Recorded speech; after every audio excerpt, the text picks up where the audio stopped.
नमस्कार मंडळी. आज आपण निर्जला एकादशीचे महत्त्व आणि व्रतकथा जाणून घेऊया. निर्जला एकादशीचे महत्त्व. एकादशीचा उपवास हा हिंदूमध्ये सर्वात लोकप्रिय उपवास मानला जातो. वर्षात 24 एकादशी येतात, परंतु या सर्व एकादशीपैकी ज्येष्ठ शुक्ल एकादशी सर्वात फलदायी मानली जाते, कारण हा एकादशीचा उपवास केल्याने वर्षभरातील सर्व एकादशीच्या उपवासाचे लाभ मिळतात. निर्जला एकादशीचा उपवास अत्यंत संयमाने करता येतो. या युगात हा उपवास पूर्ण सुख आणि अंतिमतः मोक्ष देतो असे मानले जाते. कृष्ण पक्ष आणि शुक्ल पक्ष या दोन्ही महिन्यातील एकादशीला अन्न ग्रहण करण्यास मनाई आहे. आता निर्जला एकादशीची कथा जाणून घेऊया. निर्जला एकादशीच्या उपवासाचे पौराणिक महत्त्व आणि स्पष्टीकरणही तितकेच मनोरंजक आहे. जेव्हा वेदव्यासांनी पांडवांना धर्म, अर्थ, काम आणि मोक्ष हे 4 पुरुषार्थ देणाऱ्या एकादशीच्या उपवासाची शपथ घ्यायला लावली, तेव्हा युधिष्ठिर म्हणाला, जनार्दन, ज्येष्ठ महिन्याच्या शुक्ल पक्षात येणाऱ्या एकादशीचे वर्णन करा.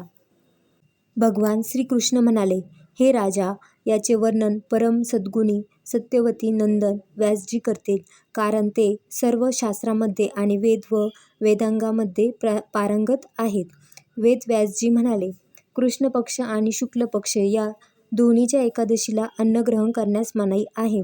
द्वादशीच्या दिवशी स्नान करून फुलांनी स्वतःला पवित्र करा आणि भगवान केशवाची पूजा करा. आपली दैनंदिन कामे पूर्ण झाल्यावर प्रथम ब्राह्मणांना भोजन द्या आणि नंतर स्वतः भोजन करा. हे ऐकून भीमसेन म्हणाला, हे ज्ञानी आजोबा, माझा हा एक उत्तम सल्ला ऐका.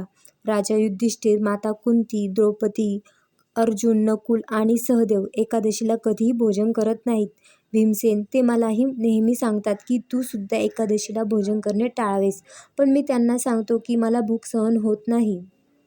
भीमसेनाचे शब्द ऐकून व्यास म्हणाले, जर तू नरकाला अपवित्र मानत असशील आणि तुला स्वर्ग प्राप्त करण्याची इच्छा असेल, तर तू दोन्ही पंधरवाड्याच्या दिवशी भोजन करू नयेस. भीमसेन म्हणाला, हे महाज्ञानी आजोबा, मी तुम्हाला सत्य सांगत आहे. एकदा जेवण करूनही मला उपवास करता येत नाही. मग मी उपवास कसा करू? माझ्या पोटात वृक्ष नावाची आग सतत जळत असते आणि मी खूप खाल्ल्यावरच ती शांत होते. म्हणून हे महर्षी, मी संपूर्ण वर्षात फक्त एकच उपवास करू शकतो. कृपया असा एक उपवास ठरवा, ज्यामुळे स्वर्गप्राप्ती सुलभ होईल आणि माझे कल्याण होईल. मी तो योग्य रीतीने पाळीन. व्यास म्हणाले, भीमा, ज्येष्ठ महिन्यात जेव्हा सूर्य वृषभ किंवा मिथुन राशीत असेल, तेव्हा एकादशीच्या शुक्ल पक्षात तू कठोरपणे विनाजल उपवास कर. तू फक्त गुळण्या करण्यासाठी किंवा पाणी पिण्यासाठीच पाण्याचा वापर करू शकतोस. अन्यथा विद्वान व्यक्तीने इतर कोणत्याही प्रकारचे पाणी वापरू नये, अन्यथा उपवास मोडतो. जर एखादी व्यक्ती एकादशीच्या सूर्योदयापासून दुसऱ्या दिवशीच्या सूर्योदयापर्यंत विनाजल सेवन करत असेल, तर हा उपवास पूर्ण होतो.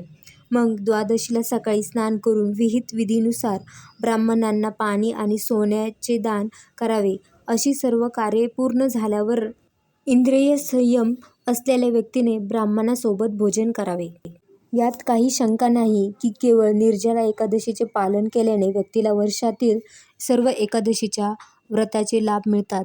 शंख, चक्र आणि गदा धारण करणाऱ्या भगवान केशवांनी मला सांगितले की जर एखादी व्यक्ती सर्व काही सोडून केवळ मला शरण जाऊन एकादशीचे व्रत करते, तर ती सर्व पापापासून मुक्त होते. महाकाय, अक्राळविक्राळ, काळ्या त्वचेचे आणि दंड व फास धारण करणारे भयंकर यमदूत एकादशीचे व्रत करणाऱ्याच्या जवळ येत नाहीत. आपल्या आयुष्याच्या शेवटी पिवळे वस्त्र परिधान केलेले, सौम्य स्वभावाचे, हातात सुदर्शन धारण केलेले आणि मनाप्रमाणे चपळ असलेले विष्णुदूत अखेरीस या वैष्णवाला भगवान विष्णूच्या धामात पोचवतात. म्हणून निर्जला एकादशीला व्रत आणि भगवान हरीची पूजा करण्यासाठी सर्वतोपरी प्रयत्न करा. स्त्री असो वा पुरुष, मेरू पर्वताएवढे गंभीर पापसुद्धा या एकादशीच्या व्रताच्या शक्तीने नष्ट होते. जो कोणी या दिवशी जलपूजा करतो, त्याला दर तासाला लाखो सोन्याची नाणी दान केल्याचे पुण्य प्राप्त होते. असे म्हटले जाते की त्यांना प्रत्येक तासाला लाखो मुद्रा दान करण्याइतके फळ मिळते. निर्जला एकादशीच्या दिवशी मनुष्य जे काही करतो, जसे की स्नान, दान, नामजप, होम इत्यादी, ते सर्व शाश्वत आहे, हे भगवान श्रीकृष्णाचे वचन आहे.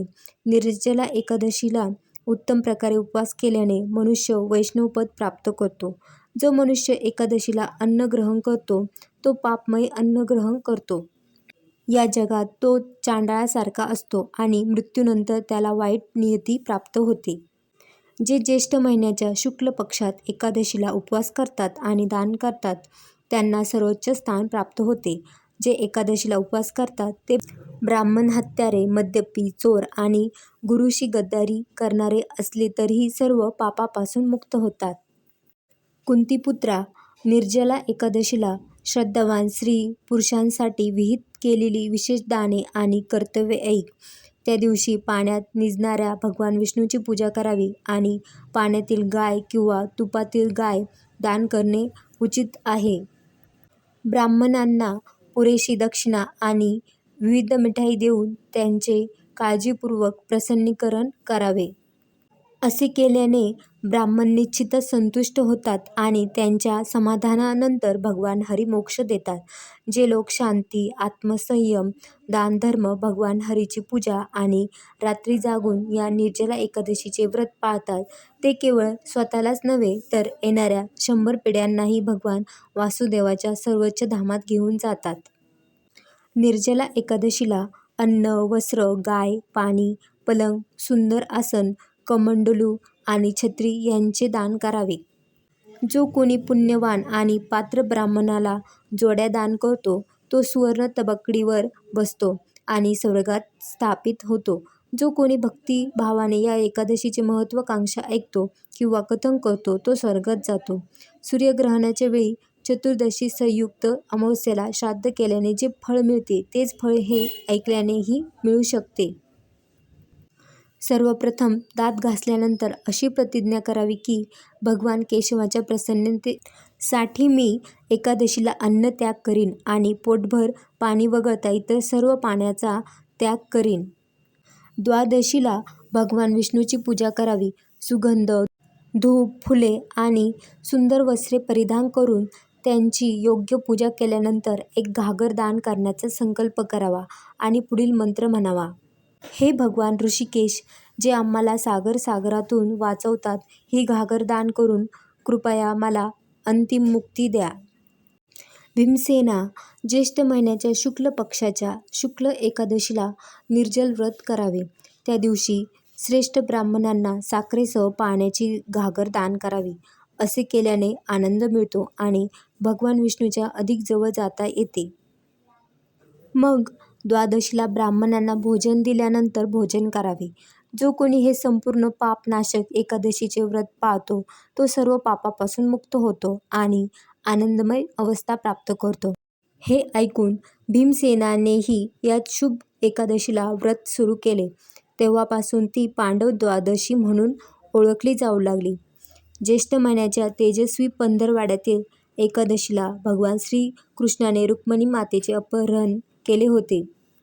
म्हणून या एकादशीला रुक्मिणी एकादशी असेही म्हणले जाते. या ठिकाणी निर्जला एकादशीची व्रतकथा संपते. तुम्हाला हा व्हिडिओ आवडला असेल तर लाईक, शेअर, सबस्क्राईब करा चॅनलला आणि व्हिडिओ बघितल्याबद्दल धन्यवाद.